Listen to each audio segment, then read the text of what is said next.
Pourrions-nous lever pour aller?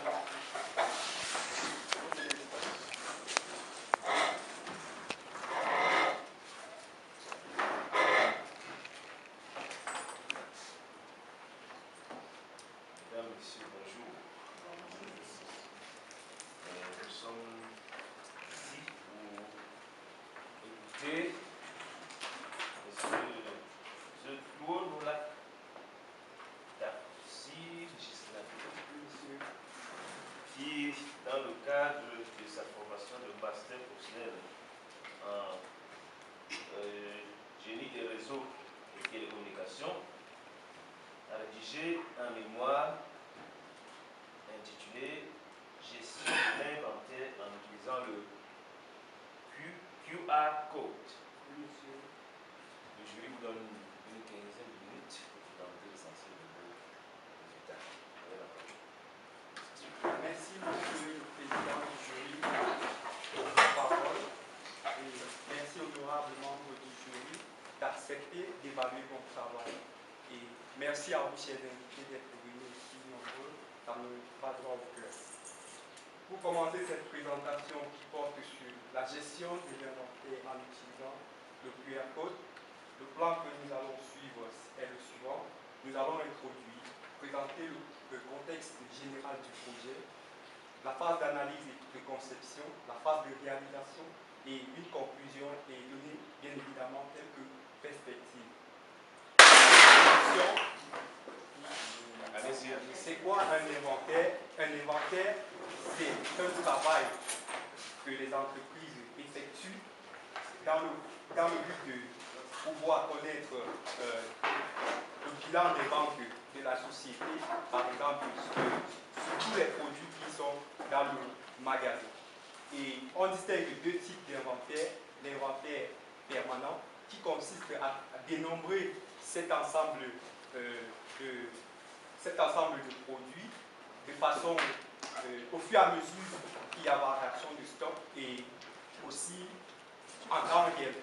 Et on distingue aussi l'inventaire de type intermittent ou encore inventaire physique qui consiste à faire ce dénombrement au moins une fois par an.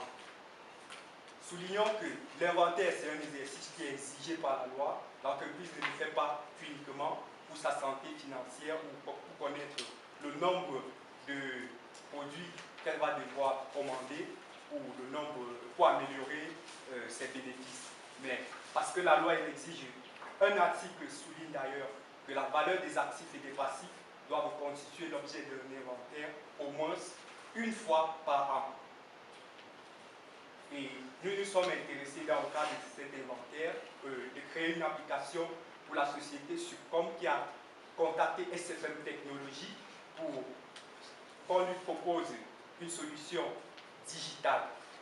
C'est que moi et mon encadreur avons fait. Et pour entrer dans ce qui s'agit du QR code, le QR signifie d'abord Quick Response pour réponse rapide.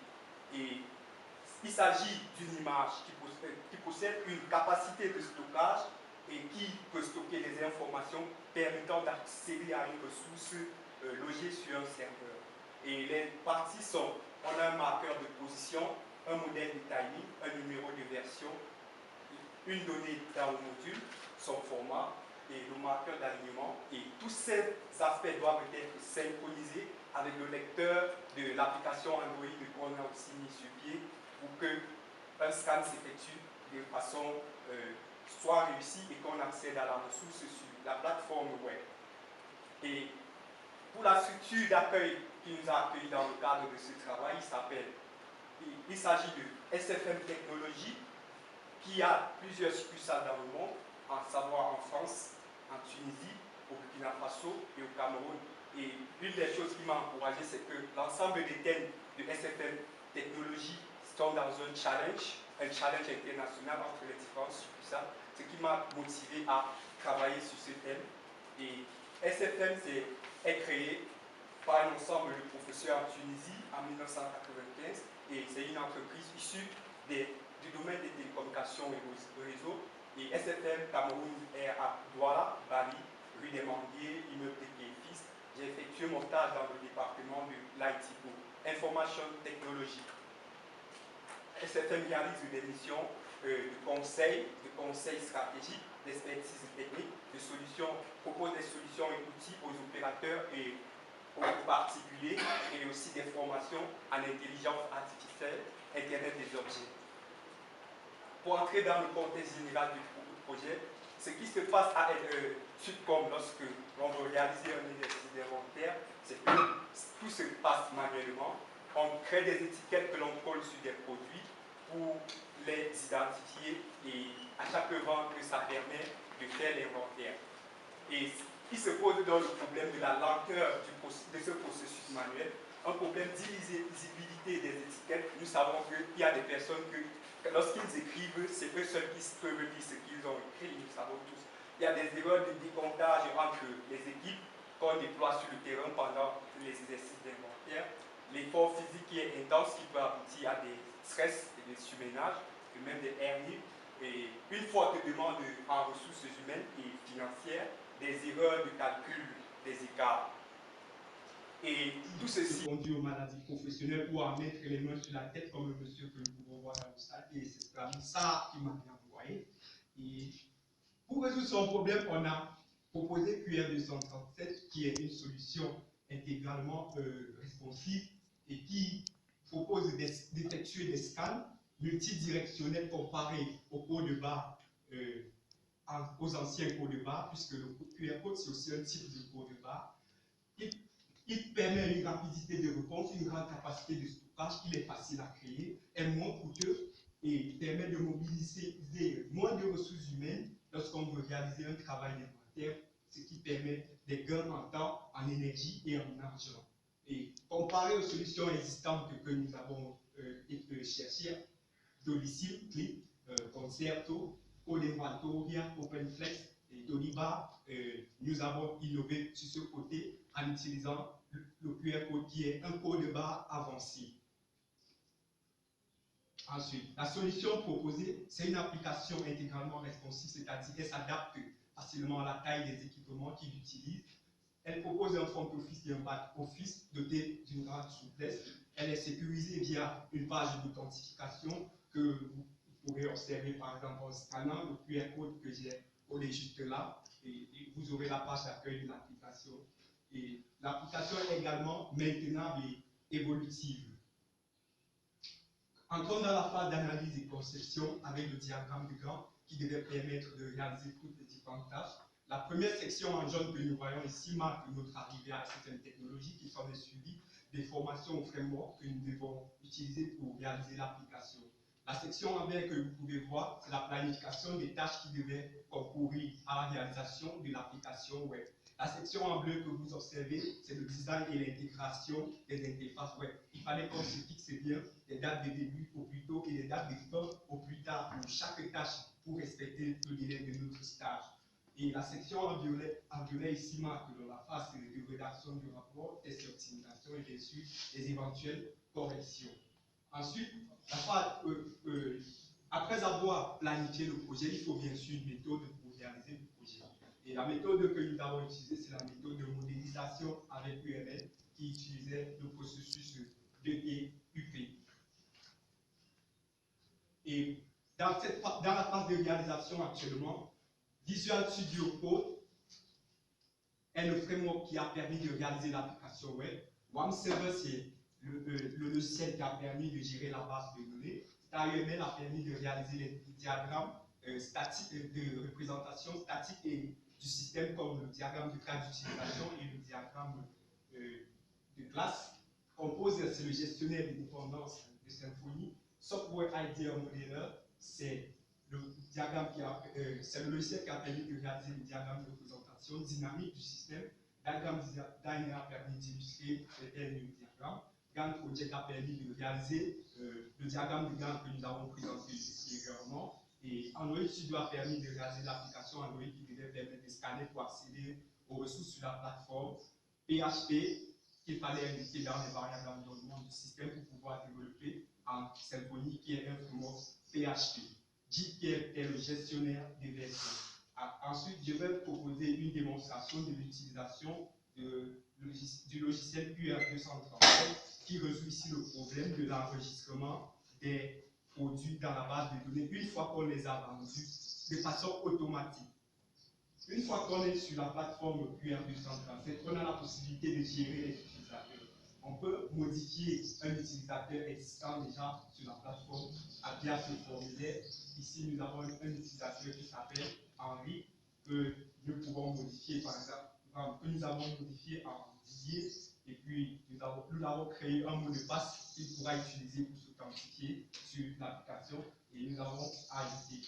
Nous avons également la possibilité de supprimer un utilisateur. Les utilisateurs ici sont les vendeurs qui sont à ces différents postes de vente. On peut supprimer un utilisateur qui a été enlevé, par exemple de l'entreprise, on se demande voulez-vous supprimer. On dit oui. On a la possibilité de se connecter avec un utilisateur qu'on a créé. C'est-à-dire, une fois qu'on va ajouter un nouvel utilisateur qui s'appelle ici jury, voilà le formulaire d'ajout d'utilisateur. Et on lui donne un mot de passe qu'il va utiliser pour se connecter à la plateforme. On l'ajoute. Voilà, effectivement, jury est ajouté. Et on peut utiliser, on peut se déconnecter de la plateforme à ce bouton et retourner, se reconnecter avec les informations de jury que nous avons créées pour montrer effectivement que l'utilisateur a déjà le droit de se connecter. Et voilà la page d'accueil de QR237 où on peut voir toutes les catégories. On peut également ajouter de nouvelles catégories sur cette page d'administration. On va saisir, en allant à la rubrique catégorie, on va avoir le formulaire, on peut saisir le nom de la nouvelle catégorie et puis l'ajouter. Ajouter la nouvelle catégorie. Une fois que nous avons ajouté la nouvelle catégorie, on a la possibilité de consulter qu'effectivement cette catégorie a été ajoutée en avant à la page d'administration. La catégorie ajoutée est médecine et elle y figure effectivement. On peut aller gérer les produits, la page de gestion des produits en allant à la rubrique item. Nous avons les produits disponibles dans la base de données et nous pouvons supprimer un produit existant. Une fois qu'on doit choisir supprimer, on nous propose voulez-vous vraiment supprimer? On va dire oui. On a la possibilité de modifier un produit existant. Au cas où on aurait par exemple raté le nom et que l'on souhaite juste corriger, on a la possibilité, le logiciel nous donne cette possibilité et de créer également un QR code qui sera associé à ce produit pour l'identifier de façon unique et permettre également d'accéder en scannant ce QR code pour faire l'inventaire lorsqu'on va vendre un produit.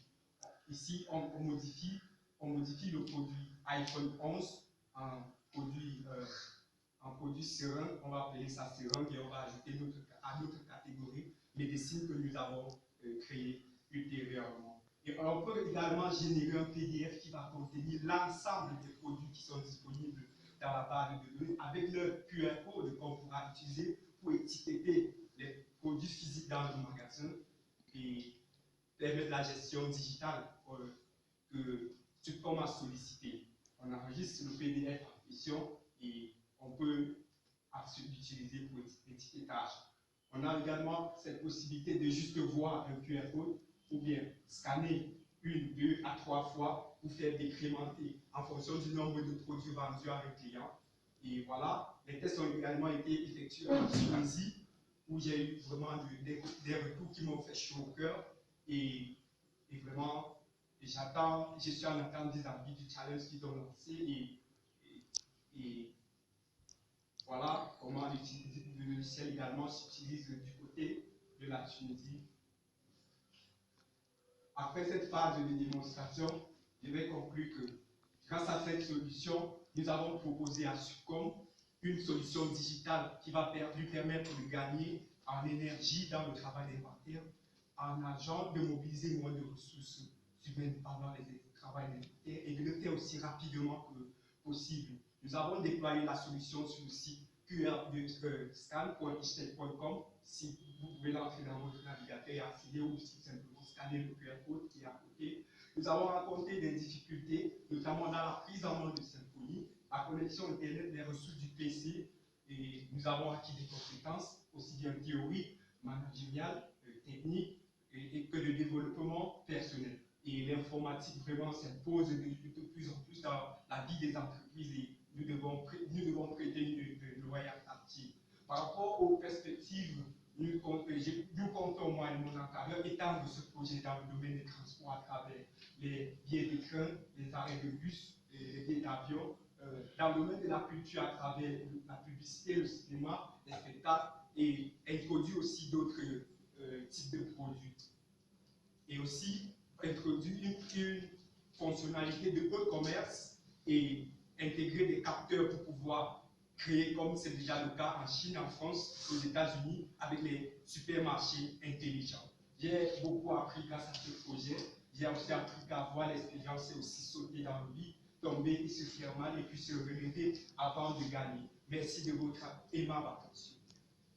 Merci, M. Zeko, là, pour cette belle présentation.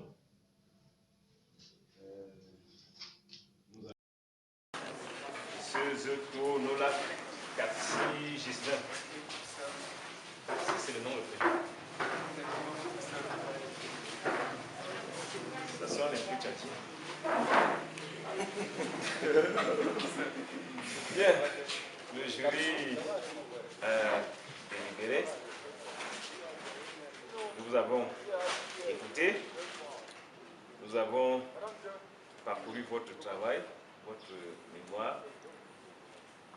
Et il nous apparaît que vous avez embrassé une thématique qui est très pertinente, qui est innovante et dont les applications se retrouvent en particulier dans le secteur de la digitalisation des opérations des entreprises.